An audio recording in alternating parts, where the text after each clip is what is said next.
For this portion of the hazardous materials training, we're going to cover a major part of our responsibilities as truckers. How do we communicate risk? Remember, we've used that phrase several times. The definition of a hazardous material is something that poses unreasonable risk. So all the way through this process, we're determining what is the risk, and now we have to talk about how do we communicate that risk to someone else who may need to know. Quite often we're communicating risk to an emergency responder. The responder may be someone from an agency like ODOT or the state police. It may be someone who works for an emergency response company. We have to tell them what the danger is. Sometimes before that responder gets near our truck or our trailer, because the responder is the one with the special skill to know how to deal with the spill. If we don't tell them what the risk is, they may be harmed as they respond. They may become ill, they may become unconscious because we didn't communicate the risk properly. So what we want to tell everyone is, here's the risk of this product that I transport down the highway. We'll do that with the shipping papers, markings, labels, and placards. And then we'll finish up with the emergency response information as far as communicating risk. So for shipping papers, you've heard terms in the trucking industry of bill of lading, any other kind of document name that describes what you're transporting in your trailer.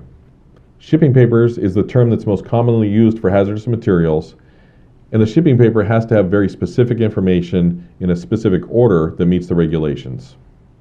Remember, now we're trying to communicate risk. The shipping paper has to explain and define the product in the order that the regulations require. So we have 4 pieces of information that we have to put on a shipping paper in the proper sequence. The ID number, the proper shipping name, the hazard class, and the packing group. In addition, on the shipping paper we have to have the type of package: a cardboard box, a drum, a tote, a cargo tank. We need to describe the package, and then we need to describe the quantity in gallons or in weight. We need to tell someone how much is on board. We also have to have an emergency response telephone number, and you're probably most familiar with a company called Chemtrek. Chemtrek is a nonprofit nationwide company. It's supported by the Chemical Manufacturers Association. Chemtrek provides emergency response assistance, and they have a toll-free number, 1-800-424-9300. That's Chemtrek. Many shippers will use Chemtrek as their emergency contact number. That has to be on the shipping paper, and it has to be very noticeable. A bright color, larger print, something that makes it stand out. It has to meet 2 requirements. You don't have to use Chemtrek. You could use any phone number as long as it meets this requirement. It's staffed all the time that the product is in transit or in storage in transit, and whoever answers the phone has to know how to give us emergency response assistance over the phone. We'll follow those instructions until a responder can get to the scene. That's the emergency response telephone number. In addition to that, we also need to be careful how we list our hazardous materials. Remember, communicating risk is an important thing. We want that hazardous material definition or description to jump off the page to the responder. So if we have several things listed on a shipping paper, the hazardous materials that are listed should be listed first, or they should be highlighted in a contrasting color so they're easily noticeable. If a responder comes to the scene and we have 20 items on our shipping paper and there's only one hazardous material item, we want that hazardous material item to show up quickly, either listed first or highlighted. And the last thing on the shipping paper, and it's very important for us, we're a for-hire trucking company. It's the shipper's certification. Now this is a statement at the bottom of the shipping paper, and the shipper says, I certify that this shipment is properly packaged, classified, marked, labeled, and is in compliance with the regulations for shipment. It's important for us to get that signature for the shipper certification. If we fail to get the signature, we've taken on a lot of responsibility for the condition of that package and of the shipment. So the shipper, by signing, is telling us we have given you a safe, legal package, and we need that. If there should ever be a spill, if there should ever be an incident, and there's some argument or discussion over who's responsible, we want that signature showing that we were told it was legal when we got it.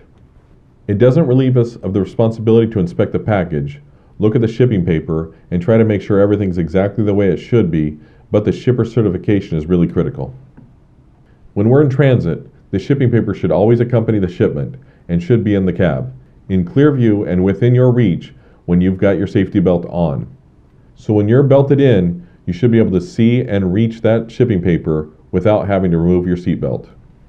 We've actually, in years past, heard of some of the port of entry inspectors coming out to the truck when they see that the seatbelt is in place and ask the driver to reach for the shipping papers.